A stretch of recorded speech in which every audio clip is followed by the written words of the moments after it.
Is the approach for the solo record, Stone Pushing Uphill Man, completely different than going in and doing a Mr. Big record?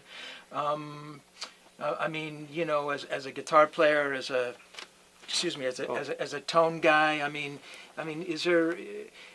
It seems like there might even be even more freedom with a solo record as opposed to playing. Well, of course, there's more freedom with a solo record. But Mr. Big's a pretty cool guitar band. I mean, I'm the only guitar player, and it's a rock band, and we get to go crazy if we want to. But I would say it's not so much band or solo; it's more just record to record. Mm-hmm. Even with all my solo albums, they're all different from each other. Mr. Big records are different from each other. I mean, the last two we did were really different in terms of how we recorded them. I mean, we had the unfortunate thing happen to our drummer. We got Parkinson's disease, and so the record before that we had played everything live in the studio, and suddenly we realized with Pat's condition, we're not going to be able to do that. We're going to have to do a lot more overdubbing, and not just to lay it on him. We also had crazy schedules going on, so we weren't all in the same room a lot of the time. Billy'd be out with the Winery Dogs. I was doing my solo album. Yeah. So we because of our circumstances, the last Mr. Big album, we really had to overdub everything. And I did the same thing on Stone Pushing Uphill Man. And the two records that we did before that, my solo album Vibrato and the Mr. Big album, what was that called? What If? Mm-hmm. Those are both extremely live. And after doing those four records and be able to contrast it, I think it sort of goes back and forth. Now I'm into the live thing again. Mm-hmm. But, who knows, maybe after that I'll be like, I want to do more overdubs. It's sort of, you go back and forth as an artist.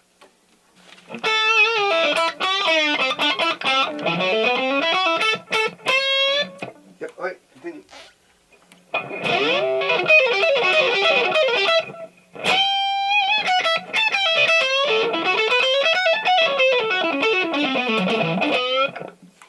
It's harder to play on video, but I'll get it right. Take two. Actually, the other thing is from teaching and seeing where people kind of need the most help. It's a habit of guitar players, I think, and I know it was of mine, to play by yourself a lot. You work on your new scale, whatever, your new lick, and a lot of times practicing is done out of context. Absolutely. And you end up getting a lot of licks that work out of context, but then you try to throw them into a groove. Exactly. And it's a whole different thing. And lately I've been playing a groove so much that when I try to do this, it's like, okay, play something. It's like, well, what's the tempo? What's the key? I need my framework. And that's sort of, lately, like, to me, a really good way to practice would be to take Ted Nugent's Cat Scratch Fever and take, 4 bars of the rhythm and then do 4 bars of solo and make sure that you stay, within that 4 bars and keep it together with your solo. So you go like 1 and 2 and 3.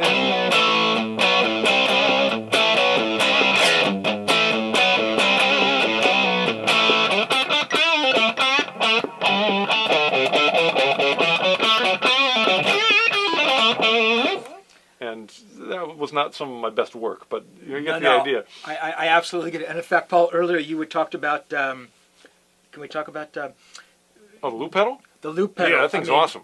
I mean, could we... Yeah, let's demonstrate. So the thing with the loop pedal, it's basically like having a tireless guitar friend who will just play rhythm for you for 1,000 hours and will never complain. But the one thing they'll complain about is if they don't have their own amp. And I don't know if, when I was a kid, a lot of times I couldn't afford, my band couldn't afford to have 2 amps, so everybody would plug it into the same amp. With the vocal mics and everything. And what happens is, when one person plays, it drowns everything else out. It does not work, everybody really needs their own amp. Yeah. And so it's exactly the same here, so I'm gonna erase this loop. But I have one amp for my live guitar. Oh, sorry, that's the other one. And then I've got the other amp for the loop. So I've got a little A/B switcher, so I don't have to rewire it every time. And then I come up with whatever my rhythm is going to be. So let's see. Let's just do "Feeling All Right" by Joe Cocker in the wrong key. So 1, 2, 3.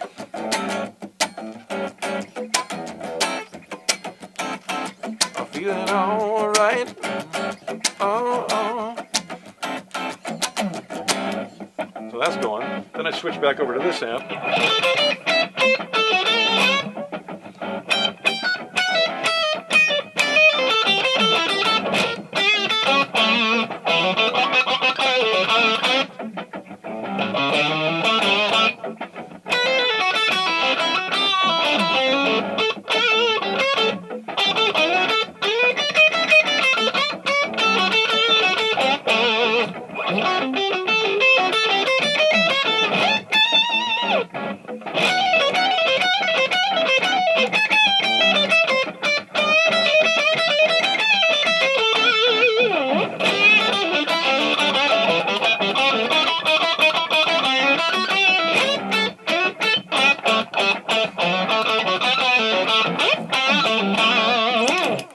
And that's something that you would just never come up with if you're just going, let's see, this scale,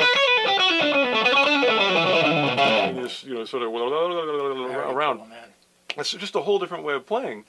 And I just dig it so much. I mean, I've put in the time as a teenager, again, doing all the...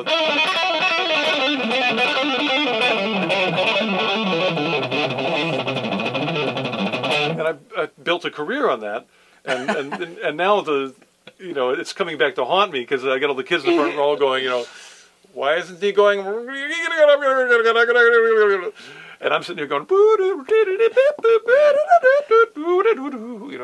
but I'm a musician. I got to do what I like. So I try to balance it out. Uncross their arms a little bit with the with some actual stuff that relates to music. Yeah. And then throw in some athleticism in between.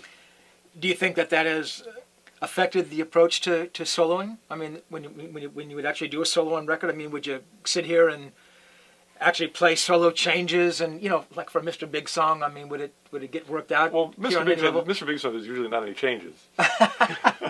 Which after you learn how to play changes, I mean, not that I'm an expert, but I'm getting better at it. But man, like the last album, the first song was like, and then the solo was just C sharp for like 16 bars, and I was like, what the hell do I do? How can I make it go anywhere? There's no changes. It was really rough. That used to be my thing, because before that, I was like, this is great. I'll just fill it up with all my C sharp licks, and so that's really the part of me that's changed. Is now I want some changes. To me, it's that gives me somewhere to go. When there's nothing, it can be rough, and that. But it's still possible, and then you have to do it with dynamics and rhythm, and or just play it as fast as you can the whole time. But it's much more fun to have or at least that's my thing I'm into lately. That could change too. Yeah. But cool. it's really nice to have a change to go to, and it's my upbringing too, just being a radio listener as a kid. I mean, the other day I put on, what was it? You see me walking down the street, and I start to cry. Each time we meet, walk by, walk by.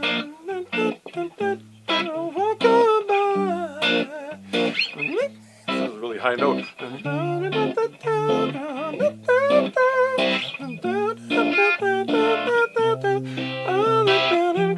then she got this chord. Walk on by.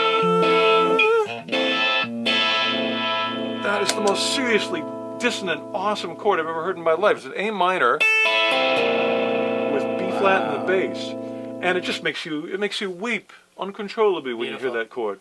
And he's got a little movement, so I forget what it is. A little movement within there, but that's if you campfire it, to have the campfire version. That's it. And I was like, man, I'm stealing that, And you could solo, if you have your you could do a triad thing with the bass player playing B flat, and you just wouldn't discover that with. I mean, as much as I love the Ramones, No. and as much as I make sure that my son listens to Rockaway Beach at least once a day, I make him listen to Dionne Warwick too. That is cool. That's cool. That's not the Burt Bacharach, is it? Yeah, it's Burt Bacharach. Oh God, what a good song. Yeah, Good song. all the stuff he did with Elvis Costello. Oh man, don't get us started. Yeah. And while we're here, Paul, you were playing that as a kind of a finger picking thing, and you kind of hide the pick. Can we look at a little bit of that? Yeah, I don't know how that happened, but derived from. I think maybe the way it happened was, again, the 2 years that I spent playing only upstrokes on one string. I also had no idea how to hold the pick, and I just got the most skin on it I could possibly get, which was actually 2 fingers and the thumb, and I would hold it just kind of, you know, like a animal, you know, I'm an ostrich, you know, that kind of thing. And, you know, doing all upstrokes like that. And then my uncle showed me how to mute on the bridge. So I started playing like that with all upstrokes. And it turned out that now, all my strumming, I still hold it like that if I'm doing it. And later, you know, literally like a decade later, I learned how to flip it over to the side of my first finger for the fast picking stuff. But from a lot of rhythm stuff, I still switch it back like that, which is a little bit Van Halen-ish too, although I think, angles his thumb forward a little bit for like that kind of thing. But anyway, from having it here, it was easy enough to just slide it down into the, you know, the sort of the between the inner 2 joints and hold it there. And so, you know, that's like my one magician's sleight of hand, you know, from side of first finger to inner joints of second finger for either the 2-handed. Get some distortion on that so it sounds good.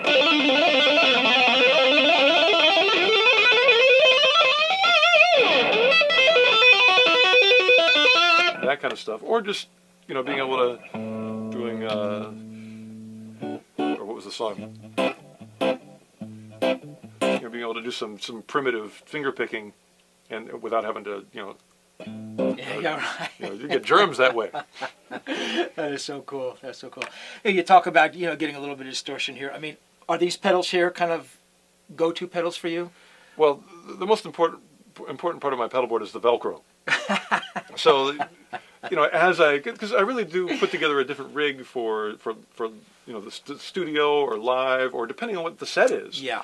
You know, if I've got a certain song in the set that needs a certain flanger, you know, I'll get that. But I would say the Phase 90 is almost always on there, just because it's so Van Halen 1, and it does make things a little easier to play. You know, if I need that eruption.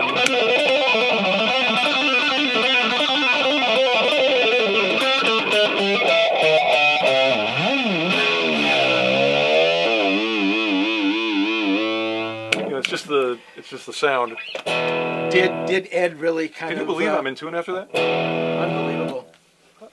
Was Ed I mean, did Ed really popularize the? Well, I don't know if anybody knew what it was, but you know, when people started listening, you know, that's the pedal. That's the sound. And of course, if you turn it up, you've got Alex Lifeson. You know, like 2112. What is it?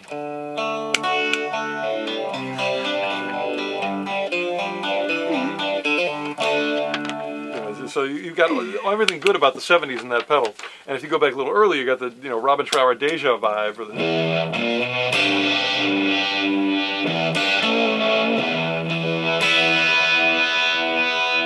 One of those is flat. I got my tuner so I can tell which one is flat. Looks like it was the high E.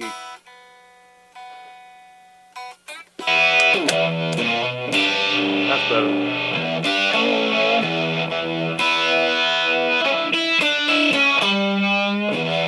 So that was nice. And then for distortion, I really am having a lot of good luck with the Mojo, the TC Electronics one, just because it has a lot of bass on it.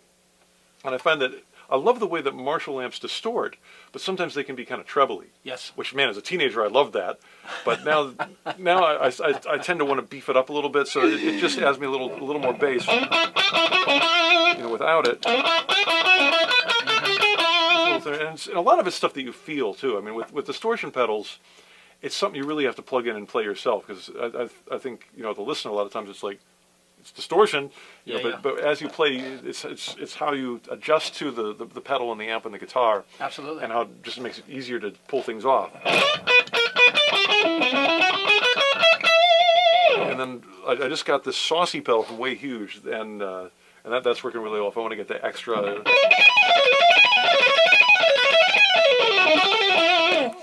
There was a bad note in there. That's what I get for trying that new scale, but the beginning was all right. There we go. So if I want to get like a lot of picking attack, because in general when I'm doing that, it's pretty light. I'm not picking very hard. You know, once in a while, then I'll emphasize a note and hit it hard, but all the in-between ones are real light. You just get better tone that way. And in order to have that come out, you know, you need all the distortion. Wow. And the Marshalls have always kind of been it for you? I had Marshalls as a teenager, and they would make the club owners hate you because that was the time before they had master volumes. And actually, this one doesn't have master volume either because it's like an old style head. So I've got a hot plate, which allows me to crank it up, and it's actually this particular head, the 2061X. That's not an enormous amount of distortion. It's sort of Malcolm Young, but it's a really nice place to start, and you can clean up, a clean sound out with your volume control, and then if you want more, you've got your pedals. Yeah. That's cool. You're working on a new record. Yeah. Can you talk about it? Yeah, absolutely. I don't know what it's called yet, but it might be the first record that I've done with a big famous producer. I've worked with some really good producers before, but this guy's a famous producer, Kevin Shirley. Oh wow! And I worked with him once before with the Mr. Big record, What If, and had a great time. And he's working with me on this new solo album, and we're having a great time as well. And the first thing that I thought, because Kevin he tracks live. You don't get to go back and fix a lot of stuff or any stuff. And knowing that from working with him and Mr. Big, I thought, I'm looking forward to this. We're not going to mess around. We're just going to go in and get get exciting takes. And as a guitar player, I'm totally fine with that. But as the lead vocalist in the band, I was a little worried. Can I get good vocals and 3 takes live? While I'm playing guitar. So I ended up assembling a band with some really good vocalists besides myself, and to back me up just in case. And so the two other guys in the band are Tony Spinner, who's an amazing guitar player but also a great singer, and Freddie Nelson, who's also a great guitar player and a great singer. So we've ended up with 3 guitar players and 3 singers in the band. There's a lot of 3-part harmonies, Oh, that's cool. both on guitar and vocally. And I've got a great bass player, Kevin Chown, on bass, and an amazing drummer, Thomas Lang, on drums. Oh, he's insane. And so we're just killing in the studio. It sounds so good, and it's wonderful to hear my demos. I haven't been taking any time to do the usual complex Pro Tools demos. Mm-hmm. Basically, my demos are like the voice recorder on my iPhone. Yeah. And to hear it go from that to all these great guys playing my songs with Kevin producing is really exciting to me. That is amazing. And I probably spent more time on the lyrics than I did anything else, for no other reason than as a songwriter, it's such a nice place to start. And then I build the rest of the tune around that, and the guitar solos are the last thing. Mm-hmm. But I've fortunately have enough inertia from being a guitar player for so many years that I can sort of be in panic guitar mode and survive. Right. I'm sure. Where I'm not as I haven't put in as much as the hours as much as a lyricist. So that's where I really need to put in the time. That is so cool. So I mean, all those all those covers you've done over the years. I mean, were all those guys you were listening to as lyricists and songwriters? I mean, the Beatles and the Stones and Townsend, and I mean, a lot of times I couldn't understand what they were saying. And it was always surprising me, now with the internet, you can look up what the lyrics are. Yeah. A lot of times they're wrong, but you can kind of tell where they're wrong because it's really obvious. But I couldn't believe how good a lot of rock lyrics are. I mean, not good it's Happy Christmas Again, but good as in really well written. Mm-hmm. And a lot of times the subject matter is stuff like, whoa, I couldn't believe how nasty some of the Stones lyrics were, but they were great. Yeah. I mean, if you're going to go nasty, they do it right. Yeah. And so that was kind of inspiring. And the thing, that's sort of depressing to me that if this is true, is that in a way you kind of have to have lived through some troubling stuff To write about it, you mean? To be able to write convincingly. Or I guess it could be happy too. I mean, if you want to write Good Day Sunshine, you used to have a girlfriend that you like. And as a kid growing up, all I did was play guitar. I really didn't have a life beyond that. And so, I could write guitar parts and riffs, but as a lyricist, I was stuck. And I remember when I finally started going out with some girls, boom, the lyrics started flowing. And now, having, being 48 years old, I've finally, had enough stuff going on in my life, both with myself and watching other people in my life, what the stuff they go through, where a lot of the lyrics were actually written when I was doing a clinic tour in Italy, and I would just put B.B. King, we were doing these long drives, so I'd, put it on old B.B. King records for 3 hours. That sort of got me into the right spirit, because he's gone through, in his life, all kinds of stuff that is way beyond whatever I have gone through. But he's got a sense of humor and a certain optimism about it. And I love that combination of like, man, I survived some really rough stuff, but I'm here and I'm having a good time now. And so with that as sort of my mood setter, then I would go through my own experiences and just type stuff out on my iPhone. And I got home and I had 40 ideas, and pick the 2 good ones and turn those into That's great. into something, and in the end was really happier than I've been in a long time with lyrics. Oh, that's great. That's great. So you're working on the new record. What else is happening with you? Well, I just had a boy, so it's my first time having a kid, and of course it's really important to me that he knows what I feel is important about music. Not with any particular instrument. I just want him to have this stuff in his head. And I'll never forget the first time I started teaching as an 18-year-old, which is, most people would consider young, at GIT. So here I'm 18 years old, and I'm using references. I'm saying like, oh, it's, that Mixolydian, it's like Strawberry Fields. It's a line, that, or was it?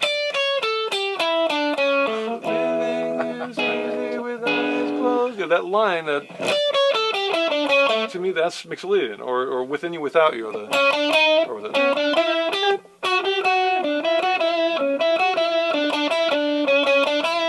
That's if you want to know Mixolydian, just listen to those 2 Beatles songs, and the guys would be like, I realized you've heard Strawberry Fields. Oh, what is that? Wow. And I'd be like, and so I never want that to happen to my boy. So I'm every day he's learning Jackson 5, basically all the Beatles catalog. He's got to know like the House of the Rising Sun. Just the stuff that to me is like really important to know. Hendrix, every day he sits on my lap and we play. And he plays the drums. I air drum it while we put on the recording, and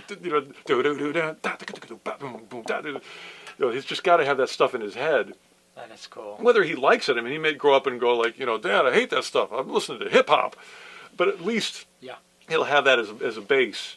And Little Richard, he's got to know slipping in a slide, keeping in a high, being told a long time ago. Hound Dog, that's me with Jailhouse Rock. Both those, he's got to know.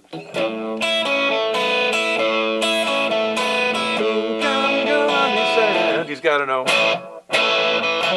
No matter what you are, I will always be with you. Doesn't matter what you do. He hears a lot of his dad singing falsetto because I can't hit the high notes of that stuff. But cool. That Neil Sedaka, he's got to know. Ooh, I am after in the rain, walking in with the one I love. So every day he's getting a big dose of 60s, 70s rock and pop, and I don't think he's ready for blues yet because his life is too happy. But eventually, he'll get. Well, actually, he does get. On the day I was born, all the nurses gathered around because if I go bad, it cracks him up. He thinks that's really funny. So he's hearing George Thorogood,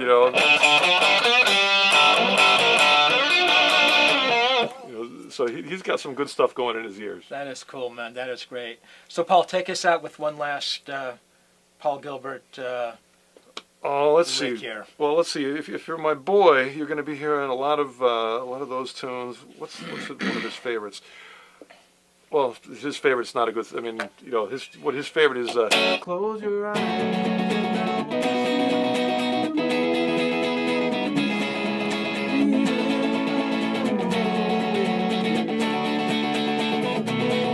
Which is actually a pretty ferocious picking. Oh my God! His playing on that is ridiculous.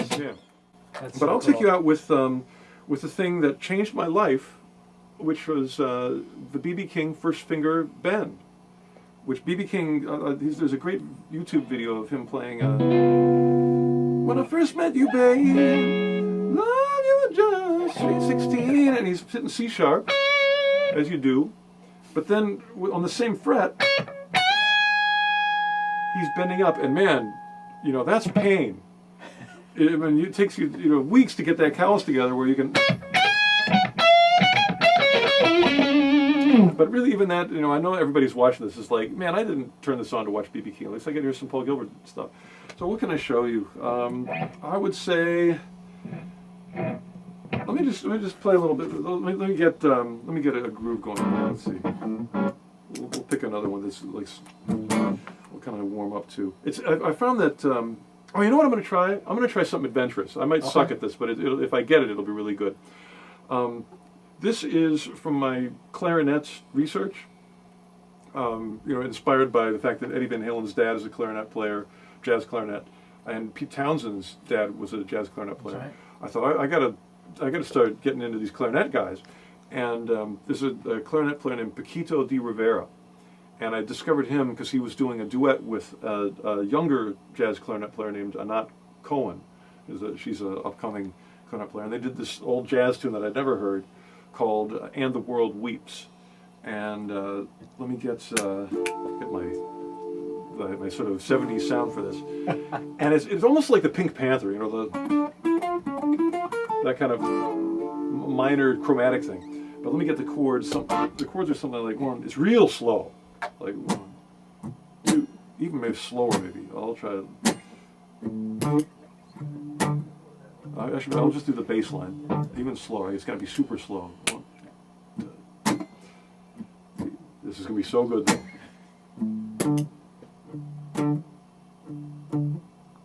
Just making the loop. Then it goes to what is the heavy metal note, but it's got a tritone in there.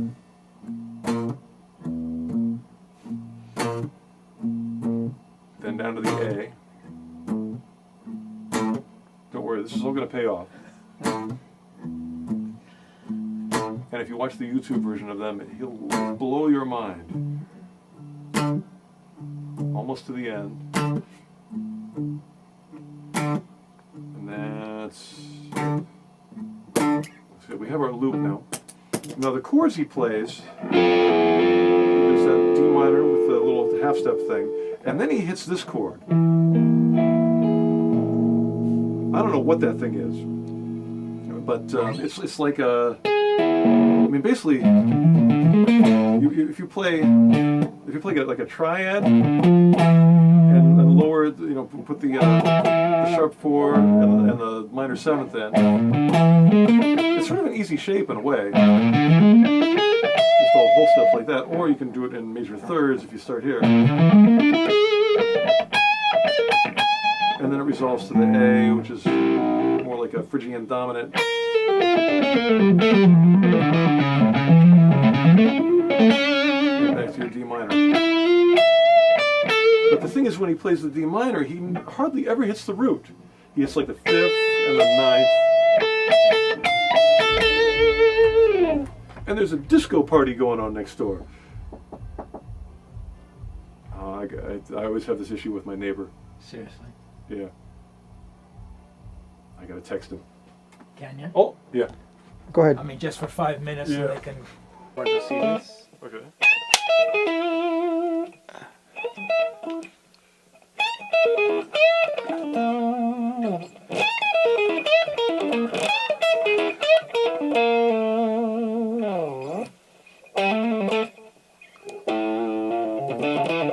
Alright, you guys are on?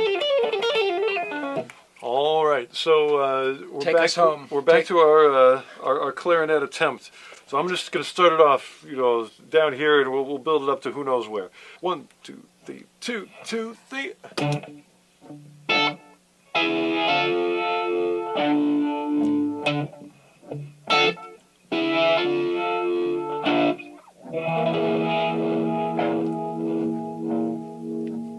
Going to have a boss. Still be hearing that one.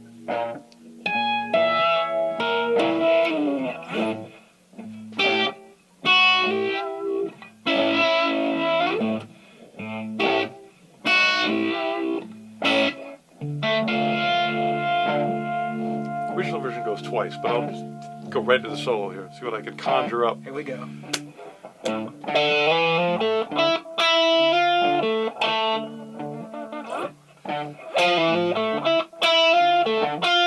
Oh man, when you don't get the first take, the second take only gets worse.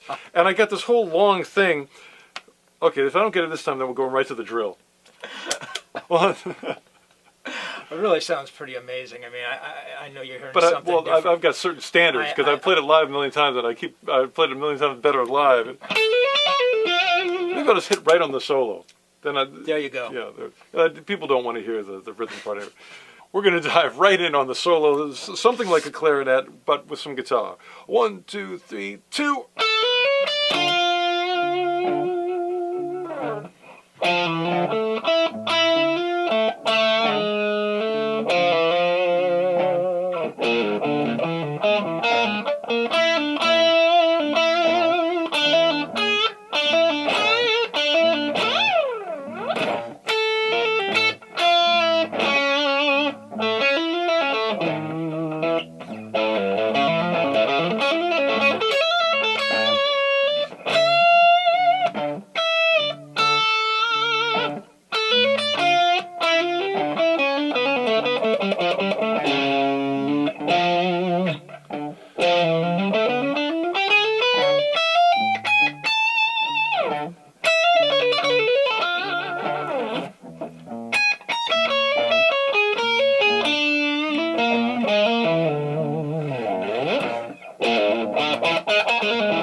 Thank you, Angus. Makes that kind of stuff okay.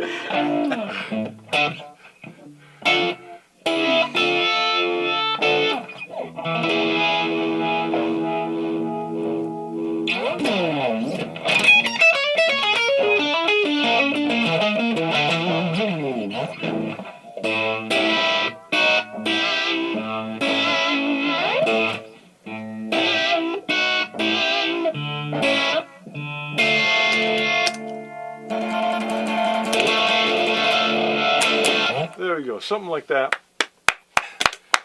That challenges me in a way that I like.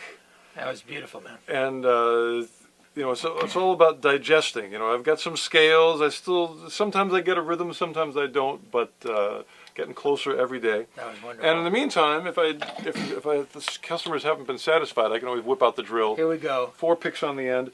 This might be. I'm not that loud in here, so this might actually be acoustically louder than my guitar. But what should I play? Let's see if we do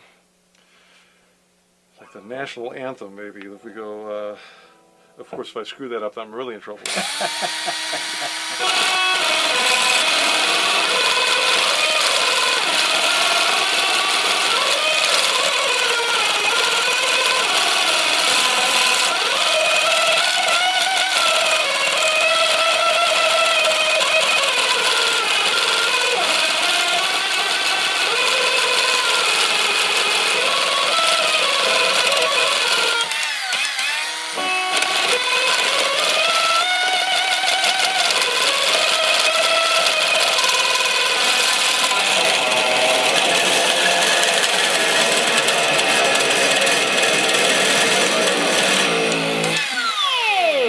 It's art, rock and roll.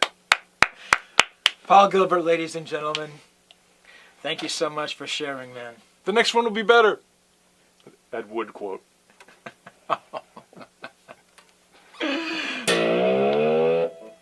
Thank you very much. Thank you, man. That was terrific. Thank you so Fantastic. much for your time. That was beautiful. No worries. You're such a gifted player. God. Well, with all of our struggles, it's just, it's fun. Yeah. And it hasn't always been fun. Really? It became not fun like in like really the early days of Mr. Big, because it was just sort of playing the same thing, and you know, now with all this jazz clarinet stuff, it's fun again. Something to do. It's different. So just musically, it wasn't fun. Not the business part of it. Just. Well, business is fine. They pay me. There you go. They pay you to play guitar. That part's fine. It's the darn songs in E. There you go. And there's, you know, I like songs in E, but Yeah. after a while, Yeah. I need some B flat. Cool. That's great. I should show you my pedal boxes, There or you pedal go. like pedal drawers. I'd love to see that. I mean, could we do a thing where we Yeah, do sure. some running commentary? Yeah. That'd be terrific. All right, we're going to do a little studio tour here, and I'll never forget the first time that I produced a band in Japan and got to go to a recording studio in Japan, and the microphones were in this temperature humidity controlled little special custom made thing just for microphones. And I'm sure it kept them in perfect condition, but here at my studio, things are a little more primitive.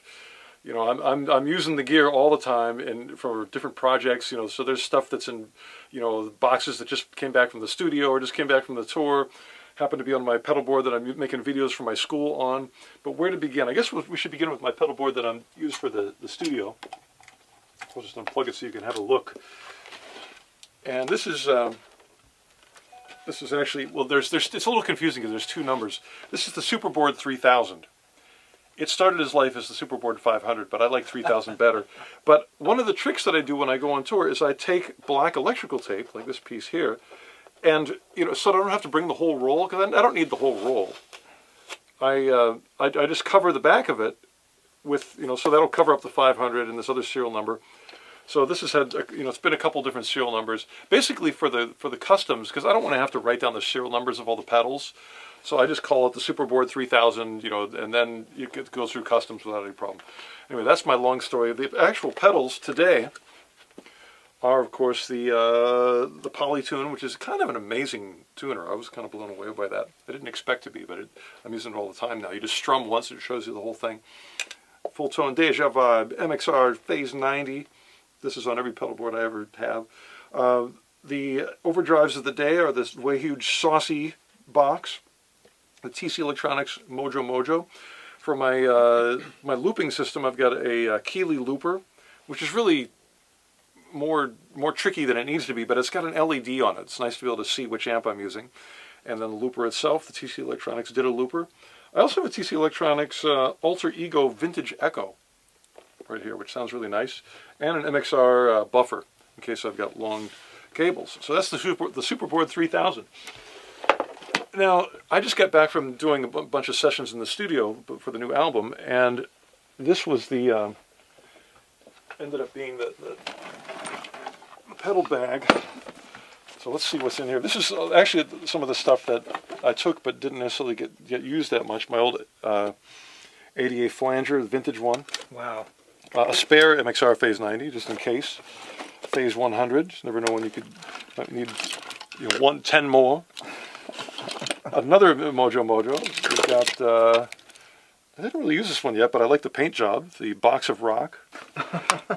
The TC Electronics chorus. I don't think I used that either, but it's a good one when you need a chorus. But I've got 3 guitar players in the band, so you don't really need a chorus that much. The Fat Sandwich, I think I did use that on a song. You're a big TC Electronics guy, right? You've been using this They stuff make for a good while. stuff. And so that's that one. Then we're going to go over here to... I'll clear this out of the way so you can make it through. Okay. Now some of the things that I took to the studio have ended up, you know, they circulate from different box to box. I ended up using the Red Llama a lot on the new record. Green Rhino, I've used that before, but I didn't use it so much this time. You can tell that I like the Phase 90. They're everywhere. They're ubiquitous. There's a good word. I can check with my journalist friend, Steve Rosen. Ubiquitous. A guitar player that can say ubiquitous. The Fuzz Universe, still with the original tape settings. Fuzz Universe was the big pedal on the Fuzz Universe What's that? record, right? That was exactly. Well, the record came first, but this was the pedals I ended up using on it, and we just put them into one box. This is supposedly the one that Yngwie uses, and I thought worth a try. It's sort of like MXR Distortion Plus, but it weighs more. What else do we got in here? I was using this a lot for a while, the Empress Para EQ. If you feel like tweaking, you can spend some time with this one, and you really can dial in, exactly what you're looking for. Other things we have. The DD3, that's always a good one to have around.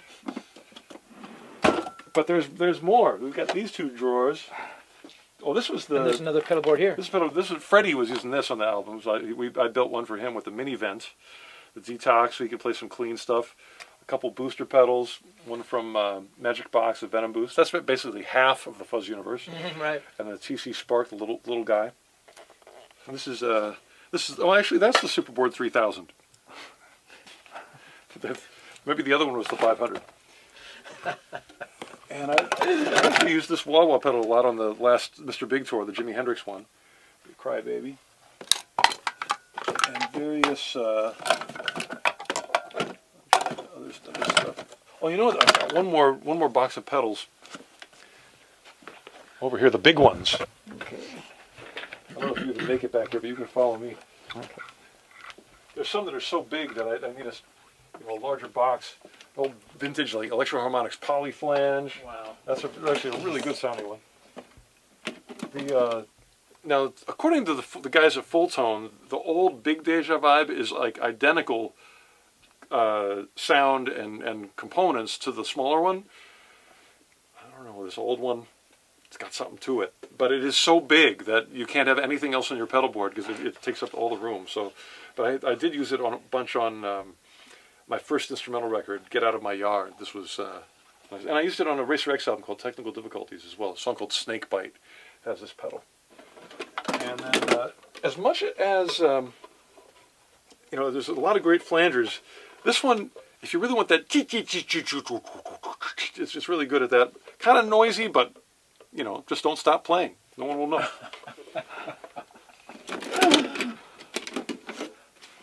And I've got some headphones in case I'm too lazy to use the earplugs. Been digging these little Yamaha amps lately for rehearsals and stuff. A lot of times when we rehearse quiet. So it's nice to just have a good sound in a little box. Wow. And what about some of the outboard stuff, Paul? Oh my goodness, that's I hardly ever use that anymore. Really? I make all my demos with such cheap, I'm just using the iPhone voice recorder.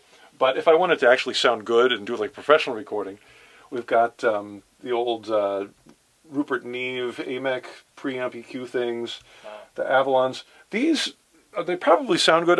When I say probably, it just means that I'm so deaf I can't tell anymore. But I know people like them. They make a lot of heat though. So if you get these, make sure you've got good air conditioning or you live in a cold place because these will heat up your room. Wow. They're not tubes, but something else in there is just making heat. I'm not sure what. A bunch of GML stuff that is supposed to be good. And again, it would take a person with ears to know for sure. The Focusrite stuff, I like the Focusrite because it looks like it came from a 50s movie. And I like these knobs. They're, the GML stuff, again, this is like really expensive, but the knobs aren't, it's just like a real flat surface. These are kind of curved, so I have to say the Focusrite, when it comes to style, and, again, I'm a person that doesn't hear that well, but I can still see all right. I'm gonna have to vote for the Focusrite. And any other interesting things in the room? I've got a jillion guitars, but Well, I'll just yeah, show you and what's some of these guitars are pretty interesting. We don't normally associate with. out at the moment. Now this guitar is a great guitar. It's a Ibanez 2630 from 1979. But the secret of this guitar is the strings. Right now I've got 8 to 36. Wow. It's basically a set of 10s with the low E taken and tossed into the garbage, and I'm using an A string just all the way down, and then I stick an 8 on top. So these are just super light. So if I don't, there was a week where I was spending with my family. I didn't play guitar at all. And then I had a clinic tour, and I'm bending, just going ouch. But you get a 14 on there. That might even be a 13. Yeah, that's a 13 on the G string, and you can just bend all day. You can do the BB King. Yeah, it's just not that bad. And it's a great sounding guitar anyway. What else do we got in the guitar collection that's out? This is a brand new one. I really like this one. This is a Fireman. It's got P90s in it. A lot of pick dust has accumulated because I've been playing it so much on the new record. Just a nice weight. The neck is a tiny bit smaller than usual. Big frets. I love this thing. You like the P90s, Paul? They seem to sound good. Sorry, just so much pick dust on there. And I've got some older vintage guitars with P90s. They always sound good. I mean, you got to deal with the hum. Mm. But again, you can either never stop or just have a little less distortion. And Kevin, the producer, never complained about it, so it seemed okay. And it's also hum canceling if you have both of them on. They somehow at DiMarzio they wired it up where if I've got both of them on, it won't hum. But good sounding guitar. And this one, I just did a modification to this one. This is an Ibanez, a recent one. It's pretty new. It's an AS-103, and I had this made for a Beatles tribute that I did. And of course, the Beatles, they used to play those hollow body Epiphones, and the Epiphones had a big E right there, so I had Ibanez make a big I instead. And this is actually a really nice guitar. It's got a big chunky neck on it, which I like, and it just plays great. The only thing that I was really struggling with were the inlays, because they were fancy. They were these sort of complex. I mean, they were beautiful, but I was sort of getting lost. So I went on the internet and I found some stickers, inlay stickers, and I just put these on. And I think those are pretty good looking. So those, now I can tell what I'm doing. I can hit those adult notes and I don't get lost as much. So that's my modification to this one, and it actually kind of matches the eye as well. So and Ibanez does make the ones with the simpler inlays. This one is actually a new one. Just came from Japan. I don't think they make these in America yet. This is an awesome guitar. It's a full hollow body, not a semi-hollow, and it just weighs nothing. Really light. And man, this thing's really. And I don't have a strap, so I'm struggling with it. But it shreds. The action's really low, and I can burn on this thing. And it's just funny, or it's fun playing a full hollow body, because if you get any distortion or volume at all, you immediately transform into Ted Nugent. The thing becomes just a shrieking, howling feedback machine in kind of a good way, unless you want to stop, and then you got to be quick with your volume. Is that a Les Paul over there? We've got a brand new. What's that? Is that a Les Paul over there too? Oh, that's a Ibanez Les Paul. This is from the mid-'70s. Oh yeah, I got one like that. It's a actually I'm not even sure what the date is because they didn't put it on. But it's look at that flame. It's a nice flame. These are kind of cool. I mean, I'm obviously an Ibanez guy, so I'm always looking for Ibanez's to play, even the old ones. But the top is hollow. I'll get it out. Don't worry. It's hollow, so it's a little bit lighter. Les Pauls. I mean, I played when I was a kid, and I think my spine is still a little bent from the thing because they can be really heavy. And so, I don't know if that was their motivation, but for whatever reason, it's a nice weight. Sounds great. I've played it in the studio, and I think if there's a video of me doing a song called Jackhammer on YouTube where I'm playing this guitar. It's a nice one.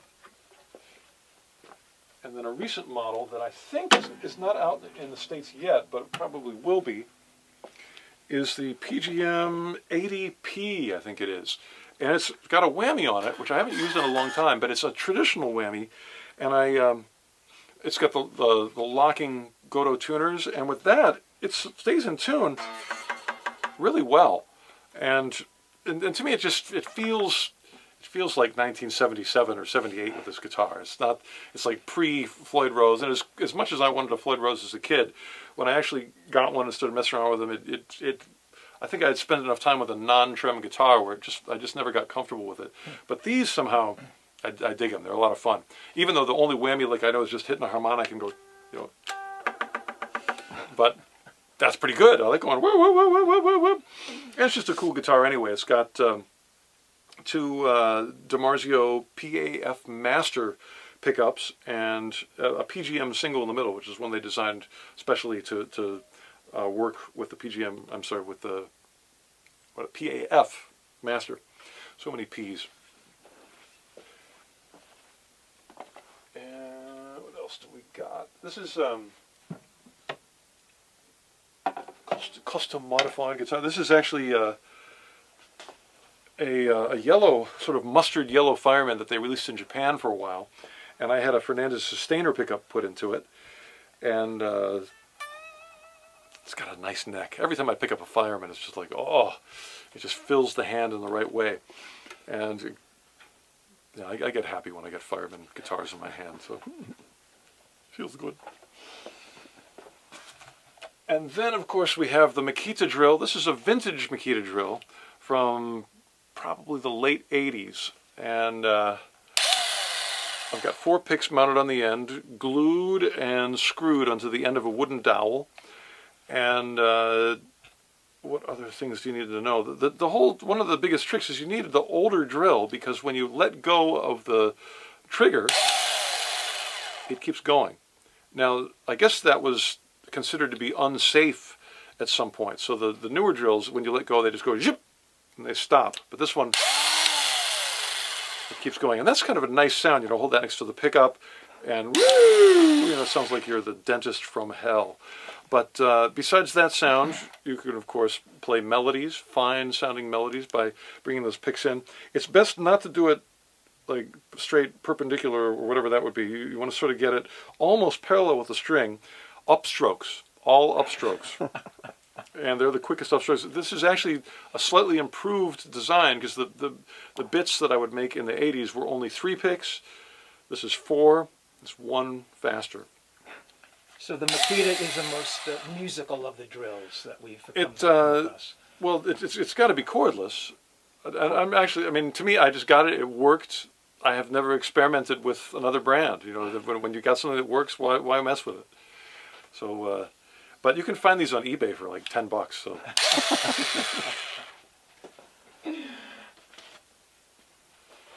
any other good stuff for you? Let's see. Got the handy Andy tool set, and you work on your own guitars. Just the truss rod. When I put a set of strings that light, I gotta do some tweaking. I used to wire pickups up, but I don't do that anymore. And I don't do refrets or anything like that, but I'll put fret stickers on. Very good. And yeah, mainly just tweaking the truss rod. Yeah. That's cool. There we go. All right. Thank you for visiting. Paul's house. I'll clean the studio someday, but it shan't be soon. All right. That's great. That's great, man.